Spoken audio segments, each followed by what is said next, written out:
Hi pretty people, your very own personal beauty pro is actually about to head out. I'm going to be leading an educational session on makeup and beauty. I just completed this makeup look. Actually going to do a get ready with me. One of the reasons I started this channel is that when I had time, I wanted to come here and share real professional tips so that you could not just buy the best products, but actually know how to use them. I'm excited to be able to bring you that professional touch that I think every girl deserves. Let's get into this look before I run late. We're going to get started. I don't have a ton of time. Always prep the lips. That way, while whatever product you have is softening the lips, by the time you get toward the end of the makeup, any dead skin, anything loose, it will be ready to roll off and you have a nice smooth surface. This is the Fenty Skin Plush Pudding. It's almost like a balmy honey going on the lip. And I noticed that it's been lasting like a really long time. You ever have a product and like you're kind of ready for it to run out so you can have an excuse to try something new? This product has just gone on and on. I had already started the brows. I know people do like to see the brows, but when we're not so sure on time, next time I'll share more of the details, but I can share the product. Pencil is the L'Oreal Brow Stylist Definer, and I think I'm really kind of liking this. I think it's just about as good as anything you can get from the mid-range brands at Sephora. There are one or two that are superior, but this is actually not a bad brow pencil. The other thing I used for my brows today, ABA brow powder. I don't hear people talk about the brow powder as often, but I really do like their brow powders. I'm gonna start with Hourglass number 28 Primer Serum. This is a beautiful serum, and I think I shared with you that I tried this in a smaller sample size or travel size, and I fell in love with this product, and I don't fall in love with a lot of primers. So it's a serum and a primer in one. It has this gel-like texture, and you might be worried at first that it's going to be greasy perhaps, but it's not. It really feels nourishing and comforting to the skin, smoothing. Finish is not dry, but it's not too slick or satiny. A nice base for your foundation to cling to. The very first time, I'm going to try Estee Lauder's Futury Skin Tint Serum. Estee Lauder does some beautiful complexion products, so I seriously doubt if this is going to let me down. We'll see what kind of coverage and what kind of feel it gives to the skin. I'm pretty sure I'm going to go in with more coverage, especially since I'm going to be on camera a bit as well. But since you girls just love a skin tint, I'm going to give this a try. And also because I actually do like skin tints beneath foundation because they tend to be really nourishing, but they give just that hint of color. They tend to be a beautiful base for your base, actually. Skin tints in general tend to prefer to be worked in with a brush versus a sponge. It's already a light coverage and a lightweight product as it is. A sponge would really drink it and not deposit as much on the skin. So this does have a very lightweight coverage. And by coverage, we just mean the amount of pigment that adds an evening effect to the skin. So the more coverage in a product, the more flawless and more even the complexion will look.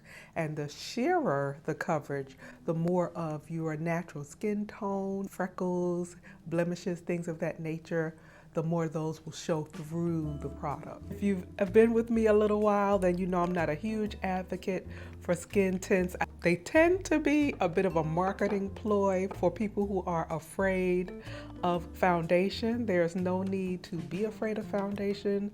Foundation is all in the application like anything else. Using a skin tint many times does not give people the coverage and the look that they really have in their imagination, and sometimes it can make you look more amateurish because it adds a cast over unevenness. Sometimes a skin tint can emphasize it because it's not enough to cancel it out. Now, what I can say about this is that I do like it so far. I suspected I would. Like I said, Estee Lauder does some beautiful complexion products, but this, number one, feels so hydrating and nourishing and comforting going on the skin. It also gives just a touch of evenness to the skin. That's where skin tints really shine. If you have a relatively even complexion, or you really do want some of your natural skin to just kind of peek through and you just want a very subtle evenness or smoothness to the skin, then that's when a good skin tint comes into play. I do want a higher level of perfection for what I have to do today. Now, here's a product I don't hear anyone talking about. It is fabulous. You may have heard of Double Wear, Estee Lauder's Double Wear, but this is Double Wear Maximum Cover. This is a step above even the fabulous coverage of the original Double Wear. The only challenge with this range is that it does come in limited shades. I think if they maybe re-promote this and add a few shades, that they may give this a boost in sales. I'm between shades, so I'm going to use 4W1, which is Honey Bronze, and 5W2, which is Rich Caramel. You use foundations like these, you almost don't need any concealer unless you have a oddly colored discoloration under the eye, like something that's really dark, maybe almost bluish or purple. Then you need to cancel that with a concealer or a corrector. But when you're using your full coverage foundations, if they cancel out darkness for you, then you really don't need to add a concealer. I'm going to start on the outskirts of the face. It's a really pretty color. It's a really pretty complementary color, and because it has that bit of caramel in it, it is going to do some auto correcting for me. I'll take a little bit of the lighter shade, and a little bit of this product goes a long way, so use a light hand. But I'm going to take just a little bit in the center of the face. I want to create a highlighting and lifting effect. And because I'm in a hurry, I want to cover more ground. But what I like to use for more precision is a smaller brush, and I really have been loving this one by Esom. That way you can add your highlight or your concealer, whatever you're doing, in a really strategic way. If you have, say, a pimple, a blemish, a mark on another part of the face, this is great for that as well. And you wouldn't take the lighter color, you would take the one that actually matches your complexion, or maybe a bit warmer than your complexion, to dot on that blemish and cancel it out. But see how you get a lot more targeted effect with this. You can do this with a sponge, but it's not as easy to be precise. I'm gonna be honest, I really don't even want to powder this. It's so gorgeous. It's that perfect finish, not too dewy, not too matte, flawless. It's creamy without being shiny. I was going to demo the Double Wear Stay in Place concealer with this look, but really and truly, there is nothing a concealer could add that maximum cover hasn't already added. And that's one thing about being a good artist, is knowing when to stop. So today is not the day to test a new powder. I need to use something that I know is tried and true, and that's going to be this Chanel. This Chanel loose powder has true setting power, meaning it's one of the few powders that I don't see shine breaking through shortly after applying it. And if you apply it properly, it doesn't look dry or cakey. Here's the trick to powder, especially if you're going to use a little bit under the eye. You really want to make your powder a part of your puff or your brush or whatever you're using. So you pick up a bit of the product, and either on the back of your hand or on a tissue, you really want to merge that till it's thoroughly merged with the puff and you don't see any little particles, because those particles are what tends to grab and give sort of that cake batter effect, or like I say, makes your under eye look like a Pringles potato chip. I really almost prefer not to powder the under eye at all, because no matter how refined the powder and how refine your technique. If you're very experienced with powder, you know that you can always see just that little change under the eye. I'm going to start away from the eye.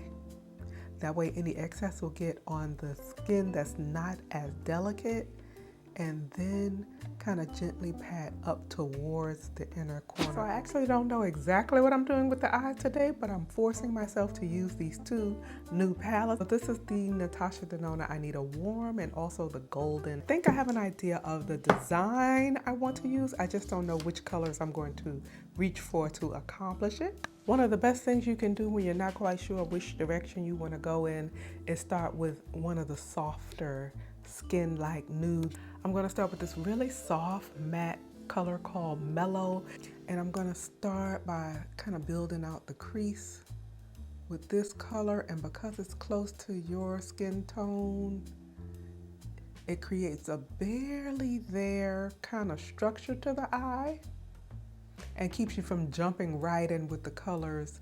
You're less likely to mess up.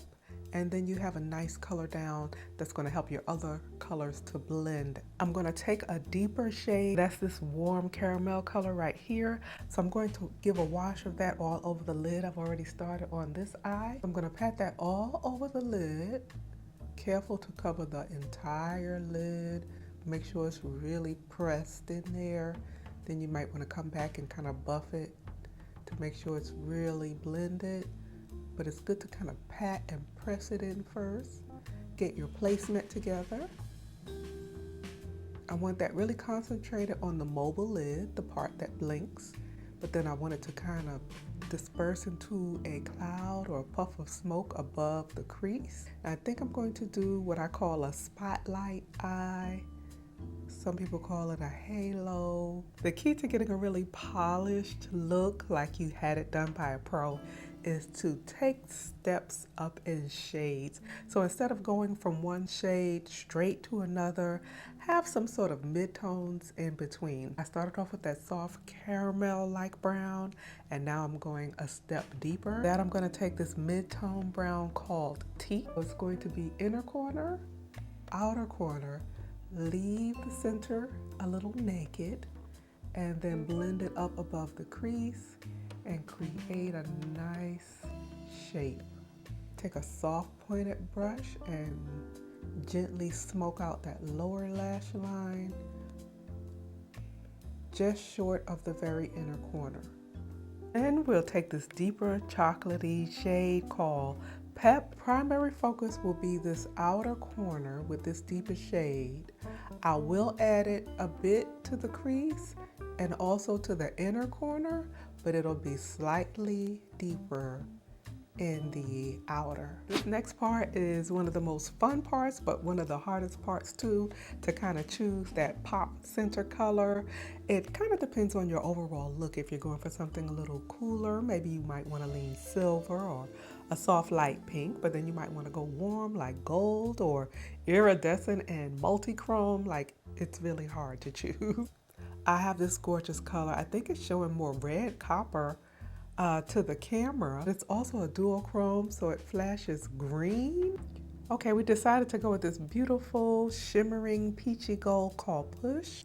And I'm going to push that right in the center of the lid in that nice little cradle we created for it with the dark shades. You really want to use a pushing, pressing motion rather than too much of a swipe, so that to help it adhere to the lid. And then you soften the edges gently so that it blends into the other colors. Very excited to use this for the very first time. This is Hourglass latest ambient lighting palette. The palettes are very versatile, and I have found if you are short on time, these make a really pretty cheek and eye palette on the go. Hourglass formula has never been in question for me. It's always had a beautiful formula. They just haven't always had the widest shade selection, and over the last few years they have been gradually improving those. This one would suit a wide variety. If you are familiar with the MAC range, then I say about an NC25 up into an NW50 or so could benefit from shades like these in various ways. I hadn't really decided how I was going to use this today. I think I can't go wrong with doing a really shimmering wash on the cheek, and then maybe I'll use some of the richer colors for sculpting. I'm gonna try this Eternal Light finishing powder and see what it does on my complexion. And I'm gonna start on the back of the cheek because, like I said, I think it's a little warm for all over for me, which is a good problem to have. That means it has range. So I think I'm gonna start a little back, and that way if it looks more like a bronzer or contour, it's like more like a beautiful natural shaping powder on me. I could actually do this and even skip blush if I wanted to. That is a gorgeous shade. If you're more like NC50, you can use this as a beautiful all over. This shade is so natural and undetectable that I can actually use it to create a little shadow on the side of the nose, and you barely know the effect is there. And I definitely hope to demonstrate some of the other colors when we have some more time. But one thing about time, it is not loyal and it will run out on you. So we need to get the rest of this look finished. And it's not lost on me that I did my liner and lashes off camera. So for a recap, I used my Pat McGrath liner. LYS mascara is a really nice mascara. I discovered this fabulous lady at the makeup show and her lashes are beautiful. I think this sort of rosy, peachy blush with the shimmer in it will be a nice one-stop shop. It'll give me a blush and highlight effect in one. Let's get this lip on. I'm going to use a new Laura Mercier lip pencil. The shade is called Brown Tulle. Always, always, always sharpen your pencils, your lip and eye pencils. It really does make a difference in application. And although I know the turn-up ones are really convenient, nothing beats the old school lead pencils when they're quality. Be sure to blot that lip moisturizer that you used at the beginning. Blot that off so that it doesn't interfere with your application. I do always think it's nice if a little bit of your base and a little bit of your powder get around the edges of the lips, especially gives a nice polished, flawless look. I'm just going to create the lip shape. And once I create the entire shape, I'm going to feather that pencil down over the lip. I really, really like the shade of brown. You know, we've seen a trillion brown lip pencils come and go, but this is beautiful, deep enough to add a nice structure, but soft enough to not look harsh. Take a little time to do the extra steps from time to time. You're worth it. If you find yourself always saying, who has time for that? Nobody has time for that. Stop saying that when it comes to taking care of yourself. And this is the new Laura Mercier. This is the Caviar Smoothing Matte Lipstick. And there's been some buzz about this particular shade. The shade is called Chantilly Lace. And I have really been in my nude lipstick bag. It's a nude lip. It's gorgeous on absolutely everyone, especially when you do that 3D effect with a really pretty lip pencil, the lipstick, and then a gloss. This is a gorgeous pale peachy pink, and I'm gonna apply it with the brush instead of from the bullet today. I'm gonna top it off with this really luxe gloss by Dior. This is the tip I always give. If you don't wanna muddy up your wand or add your lip liner into your gloss, you can just load up a bit on the back of your hand or on a palette, then use your lip brush to apply it. And then my fragrance is something new to me and fabulous. This is from Christian Dior's new Privé fragrances that Francis Kurkdjian worked on. He's taken some of the fabulous known fragrances from the house and he's done his special spin on them. This is the Oud Ispahan Esprit de Parfum. Oud, woody, resinous. It's bold and mysterious, slightly sweet. Love it from the bottle, but I'm looking forward to seeing how it wears on the skin. Now I need to get going because you know us girls can go from early to running late really quick, but I look forward to seeing you in the very next video. And until next time, keep it pretty.